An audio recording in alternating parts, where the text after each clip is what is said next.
René Soria, muy buenos días, miembro del Comité Científico de la Universidad Mayor de San Andrés. ¿Cómo está? ¿Qué tal? ¿Cómo estás? Muy buenos días. Gusto saludarte y a tu audiencia. El movimiento al socialismo, que tiene mayoría naturalmente en la Asamblea Legislativa, está promoviendo la producción, uso y distribución de dióxido de cloro sin tener un respaldo científico al respecto. ¿Cuál es su opinión? Sí, el tema es delicado. Me parece un despropósito utilizar una sustancia para crear falsas expectativas. Todavía el tema se va a tratar, me parece, en diputados.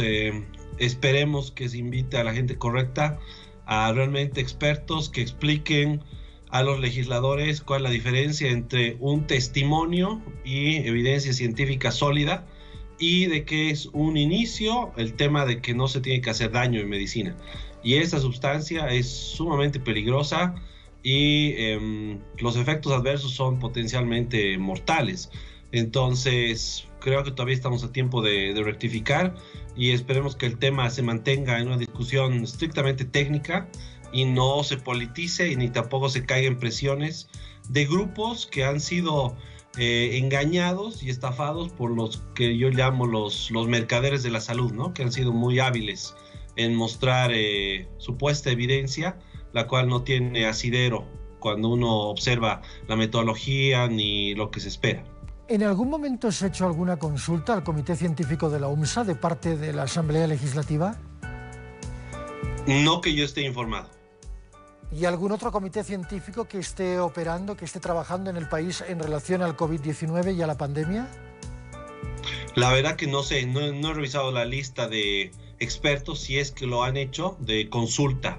¿A quiénes exactamente y con qué credenciales se ha hecho estas consultas? No, desconozco. En este sentido, ¿qué cree usted que es lo que está impulsando justamente a la bancada del movimiento al socialismo en la Asamblea Legislativa para impulsar esta producción, distribución masiva de dióxido de cloro? ¿Qué estima usted, qué cree usted que está sucediendo? El tema yo creo que es el que siempre se ve en medicina, donde la gente presiona al sector salud para recibir una terapia que considera que es efectiva. Y eso se ve mucho, por ejemplo, en el tema de antibióticos, donde el médico muchas veces se ve presionado a recetarlos, aún sabiendo de que no es una terapia adecuada, porque probablemente estamos hablando de un virus. Sin embargo, hay la psiquis de la gente que considera que recibir una pastilla es ser un buen médico. Entonces, yo estimo que es una presión de los sectores que apoyan al partido político, y en ese sentido están reaccionando los legisladores, que también estimo no tienen una base sólida para hacer la diferenciación entre qué es evidencia, qué es ciencia, qué es pseudociencia, qué es peligroso y qué no. En este sentido también en los últimos días, en las últimas horas, hemos sido testigos de cómo la gente está acudiendo masivamente a las farmacias con el afán de comprar kits de medicamentos esenciales justamente para el tratamiento del COVID-19. Ustedes, como comité científico, ¿qué es lo que recomiendan? Ahí el tema es complicado, porque nosotros en un mundo ideal recomendaríamos que la posición médica tiene que ser individualizada, la medicina debe ser personalizada, cada caso es diferente. Sin embargo, estamos frente a un colapso hospitalario en la mayoría de nuestras ciudades, y eso ha obligado de que se tenga que hacer un kit que más o menos responda a las necesidades generales de la gente, que la mayoría no tiene acceso a médicos. Esto yo creo que es una medida de emergencia. Se necesita activar la telemedicina de parte de la universidad, de parte del CEDES, de parte de los municipios, porque ese es el tema principal ahorita. El tema es el pánico. El tema es de que la gente necesita tranquilidad, necesita una guía, y esa guía se la puede dar a través de telemedicina. Entonces, el kit, como primera medida, me parece que es la adecuada por el tema del colapso. Sin embargo, esto se tiene que ir regularizando para que el consejo sea personalizado. Señor Soria, ¿podemos hablar ya de una esperanza después de las pruebas realizadas en la Universidad de Oxford en cuanto a la vacuna contra el COVID-19. Hoy, por ejemplo, esta mañana muy temprano la BBC, una experta consultada por la BBC, decía que hay que ir con mucha prudencia, que no se pueden lanzar las campanas al vuelo todavía. Es correcto, yo tengo la misma opinión, soy cautelosamente optimista. Creo que es bueno que recordemos que estamos en un récord de hacer fase 1 y fase 2 de una vacuna en tan corto tiempo. Aunque no se están saltando los pasos de seguridad, sin embargo aún es muy temprano para hablar de eficacia. Hay que recordar que estos resultados hasta ahora todos son en laboratorio, se han visto en un ambiente controlado. Recién la fase 3, que va a iniciar a finales de este mes el reclutamiento, eso sí va a demostrar si esta vacuna tiene una eficacia en las poblaciones humanas. Entonces lo que necesitamos acá es un poco más de tiempo.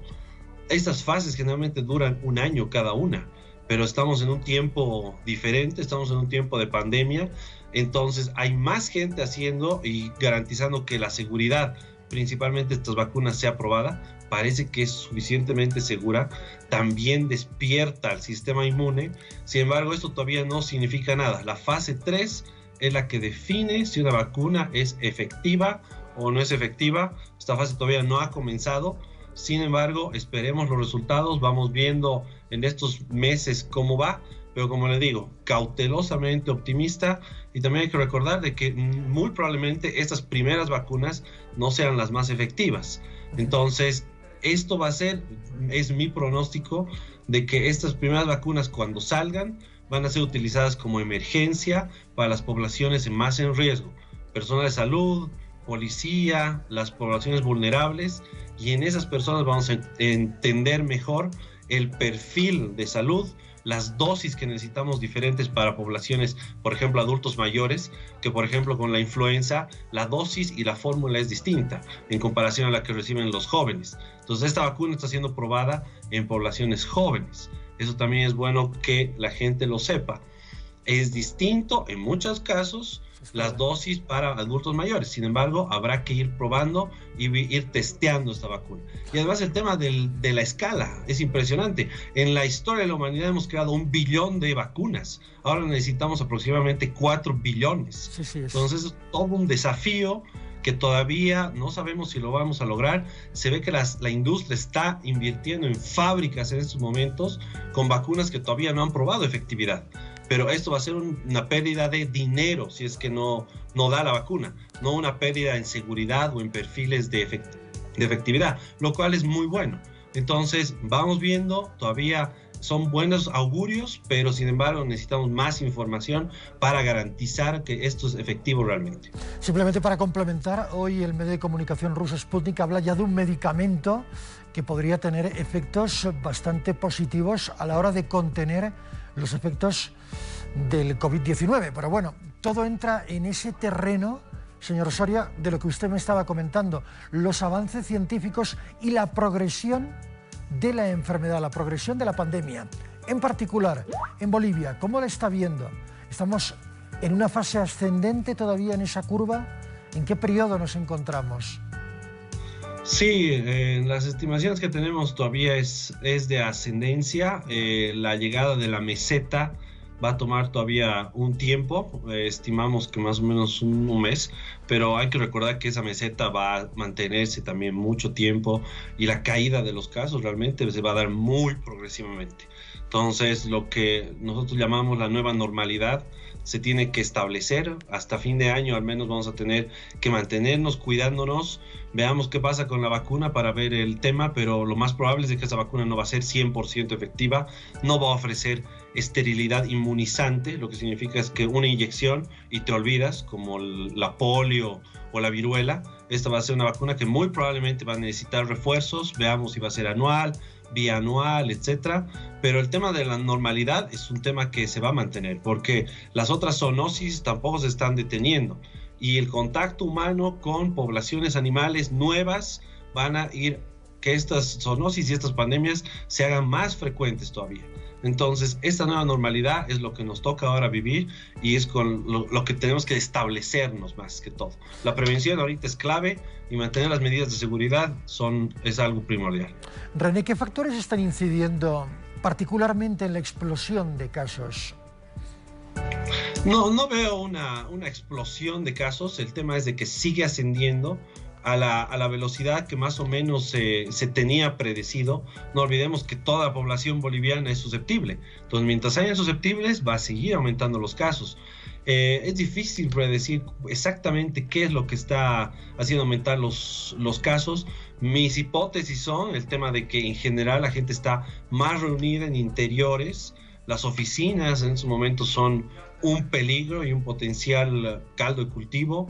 Las casas han dejado de ser seguras por el tema de que igual la gente vive en el mismo lugar y es un lugar donde todo el mundo se termina infectando. Entonces, creo que hasta vamos a tener que empezar a utilizar medidas de distanciamiento físico en las mismas casas para disminuir la velocidad de transmisión, porque ese es el punto. Las actividades en exteriores no tienen demasiado impacto en la velocidad de transmisión. Entonces, son esos temas, se han ido liberalizando las actividades especialmente en interiores, en lugares que no tienen ventilación, y esos son los lugares que activan mayormente la transmisión, según los últimos estudios, ¿no? Lo que usted está diciendo a mí me parece sumamente significativo. El hogar, que era un lugar que todos considerábamos seguro porque nos teníamos que quedar en casa, ahora con este modelo de cuarentena dinámica, flexible o como se pretenda llamarlo, se ha convertido en un lugar también de riesgo. René. Es correcto. Es la naturaleza de la transmisión, ¿no?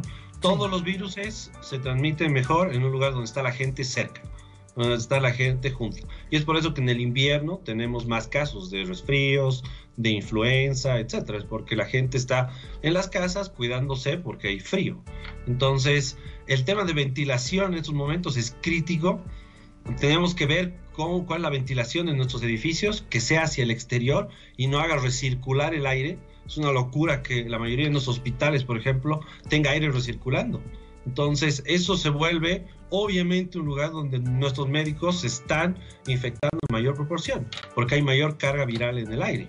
Y también ya hay indicios de que en esas circunstancias de lugar cerrado, sin ventilación, el virus es capaz de transmitir a través del aire, bajo esas circunstancias. Entonces, tenemos que repensar todo eso.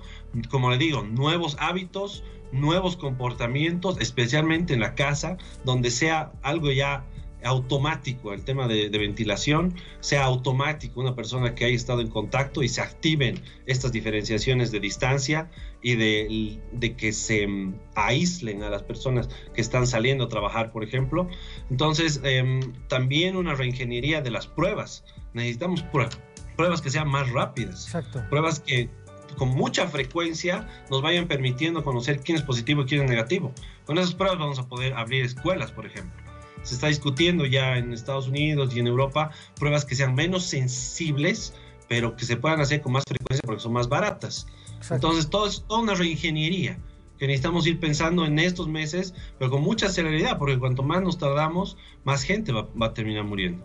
Usted ha utilizado un concepto que me parece fundamental, serenidad, y otro anteriormente, prudencia. Muy amable, René Soria, miembro del Comité Científico de la Universidad Mayor de San Andrés. Un placer. Un gusto conversar con usted. Hasta luego. María Delgado, por favor.